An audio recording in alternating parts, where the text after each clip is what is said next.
Senhor nuestro Deus e Padre amado, dá-nos entendimento e sabedoria para que estén claras tus palavras em nuestras mentes e corações.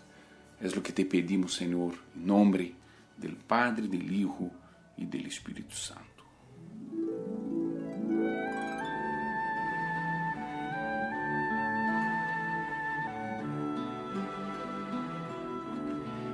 Queridos amigos, que Deus les bendiga de uma maneira muito especial.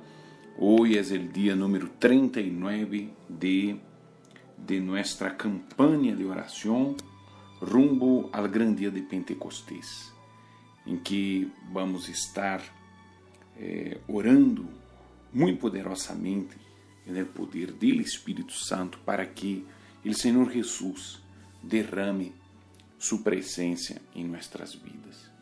O que eu quisiera comentar-lhes é exatamente sobre o livro de Hechos de los Apóstoles. O livro de Hechos de los Apóstoles deve ser um dos livros mais importantes da igreja. Ele não contém muitas doutrinas, pero ele mostra o dia a dia da igreja. Ele ensina a todos nós outros como deve comportar-se a igreja, que é que Jesus espera de uma igreja, como é uma igreja llena do Espírito Santo. Em los 4 últimos mensagens, nós outros nos esforçamos para mostrar-lhes a todos que a igreja cristiana do livro de Hechos de los Apóstoles foi uma igreja marcada de milagros. Foi uma igreja em que era muito evidente a presença de milagros, de los dones espirituales, de los apóstoles naquele tempo, que foram hombres que foram elegidos diretamente por el Senhor Jesus. Enfim, nós outros mostramos e estamos tentando mostrar que a igreja do livro de Hechos de los Apóstoles foi uma igreja pentecostal. Ela foi uma igreja pentecostal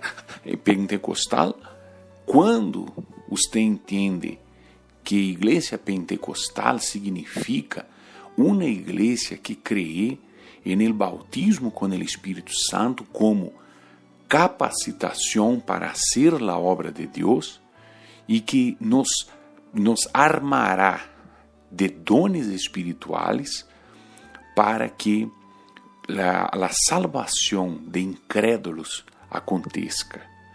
Não? Então, assim é uma igreja pentecostal. Uma igreja pentecostal, se você quer saber como é uma verdadeira igreja pentecostal, basta que você leia o livro de Hechos de los Apóstoles. Se você lê com toda a sinceridade de coração, você vai ver, por exemplo, que a igreja do livro de Hechos de los Apóstoles parece mais com a igreja pentecostal.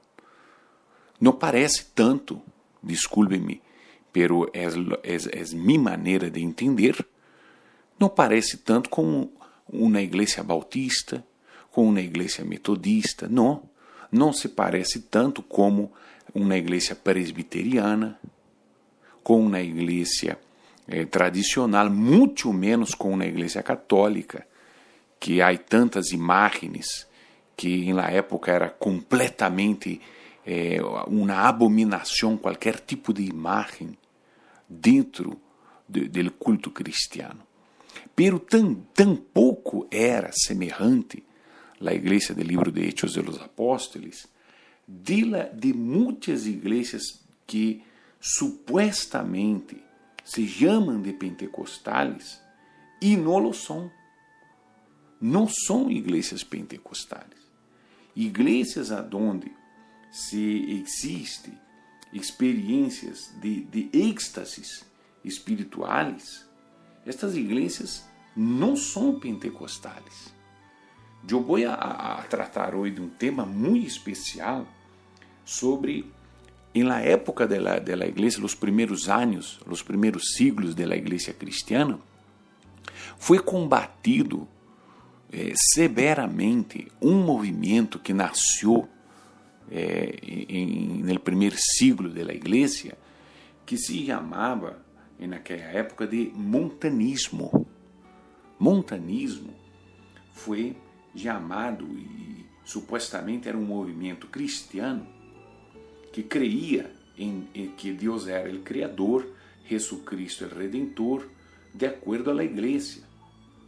Pero a coisa que eles não estavam de comum acordo com a Igreja primitiva, com a Igreja formada por os primeiros apóstolos, é que a maneira que eles faziam as reuniões, e que se vê claramente com alguns tipos de igrejas pentecostais de los dias de hoje.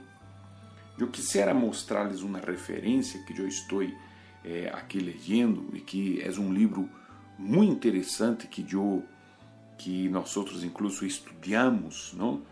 Se chama História da Igreja Primitiva, de Harry Bauer. A história da Igreja Primitiva. Depois eu hasta dejo aí disponibilizado para leitura das pessoas que querem, não? E eu estou lendo aqui uma das páginas onde habla de este movimento chamado montanismo, e diz: o montanismo surgiu em Frígia, Ásia Menor Central, em 156, no ano 156. Frígia se havia hecho notar por sua religião pagana extravagante, com pretensões proféticas. Então, antes de que esta cidade fosse evangelizada, já se predominava um tipo de religião que não tinha nada a ver com Cristo, uma religião pagana, e muito extravagante e com pretensões proféticas, não? Então, existia uma maneira de actuar de aqueles religiosos que não conheciam a Deus, a Jesus, que já era uma costumbre de profetizar-se, não? Profetizar e profetizar. Poniam ênfase sobre o Espírito, lo que expressavam por meio de um estado chamado êxtasis. Então, preste muita atenção. Antes de que eles conhecessem a Jesus, eles já faziam muito hincapié com as coisas de profecias e com experiências de êxtasis. A palavra êxtasis literalmente significa estar fora de si. Preste muita atenção. Ou seja, que uma pessoa atua como se não fuera ela mesma. Como se não fuera ela mesma. Então, preste muita atenção no que eu estou lendo. Eu estou lendo um livro histórico que habla da história da igreja, desde o dia de Pentecostés, de Hechos capítulo 2, hasta os siglos atuais, os anos atuais. É um livro muito interessante, aunque habla de maneira resumida alguns temas, pero habla de uma maneira que alcança casi todos os acontecimentos da igreja cristiana a lo largo del tempo. Então, esta cidade chamada Frígia, vamos recapitulando, tinha um tipo de religiosidade muito extravagante, não? Muito extravagante, que queria chamar a atenção de los demás, muito dada a las profecias. Suas experiências eram de êxtasis, as pessoas quedavam fora de si, e generalmente as pessoas actuavam como se não fossem elas mesmas, supostamente possuídas de um espírito, de um ser espiritual. Isso é a religiosidade pagana. E nesta condição, os sacerdotes paganos podiam ayunar, sofrer dolor, dançar, ou seja, bailar, ver visões e profetizar. Tudo isso já acontecia antes de Cristo. Supostamente eram dones que eles tinham espirituais. Bueno, Montano, o nome de um de los sacerdotes, Montano, por cuyo nombre es conocido el movimiento, montanismo, había sido uno de los sacerdotes paganos. Al hacerse cristiano, abandonó el paganismo, pero expresó su nueva religión usando modalidades de su vieja religión. Entonces, supuestamente él abrazó, él adherió, él adoptó el cristianismo, pero siguió con el tipo de práctica religiosa del pasado, que eram as visões, que eram as profecias, que eram o estado de êxtasis, de sonhos, de supostas revelações, não, de estar fora de si, de estar possuído de um outro espírito. Então, este homem chamado Montano, que se cree, que se supone, melhor dito, que ele se convirtió ao cristianismo, ele seguiu com as costumbres de sua religião antiga. La forma em que lo hizo separou a Montano de la igreja. A ele se unieron duas mulheres. Não? Antes eu brinquei aqui, disse, para ele resultou natural, por lo tanto, el ênfase sobre a obra do Espírito Santo. Por quê? Porque sua maneira antiga, sua religião antiga, hacía hincapié ao Espírito. Não? Então, quando ele descobriu o cristianismo e sobre o Espírito Santo, então ele apenas hizo um sincretismo, ele apenas hizo um câmbio de nombres. Suas práticas seguiram as mesmas práticas paganas, pero lo que ele hizo foi cambiar os nomes de tales práticas. Então, ele era, como anteriormente ele era um sacerdote pagano, que também tinha suas experiências de êxtasis, não? E agora ele estava dizendo que tales experiências eram do Espírito Santo, não? Então, disse mais, a ele se uniram duas mulheres, Maxímila e Priscila, quienes haviam deixado a seus maridos para ajudar-lhe. Vê que isso já não suena bem, já não é bem. Eles deixaram seus maridos para ajudar-lhe. Al princípio, os montanistas actuavam dentro da igreja, pero muito pronto suas enseñanças los forçaram a estabelecer uma igreja aparte.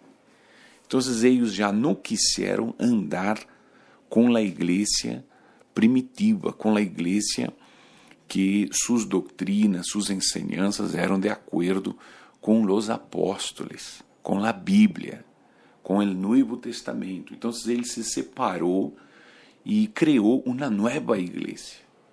Montano ensinava que através de ele havia chegado a época do Paracleto, ou do Consolador, e que este hablava por meio do profeta Montano e as duas mulheres que lhe ajudavam. A nova profecia era agora uma realidade. Muito pronto, a nova Jerusalém descenderia do céu e seria estabelecida em uma cidade cercana chamada Pepusa. Tudo isso eles estavam profetizando, que ia descender a Nova Jerusalém sobre uma tal cidade allá. Os cristianos deviam ayunar, deixar seus trabalhos terrenais e ir a viver em Pepusa para aguardar o fim.